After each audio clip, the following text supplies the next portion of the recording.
How to change Instagram language from Arabic to English. Hi everyone, welcome back to our channel. This is Rose and let's learn to change language from Arabic to English on Instagram. Without further ado, let's begin. Launch Instagram application on your device. Make sure that you have logged into your account. Now navigate to profile icon at bottom left corner of your screen. Here you can see the three-line dash at top left corner, so tap on that menu bar.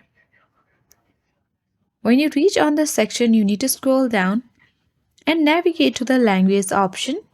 Tap on the language icon and you will land on this section where you will get multiple languages. Simply select English, which is at the top right corner of your screen.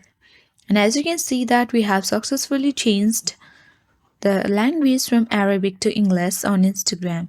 I hope this guide was helpful.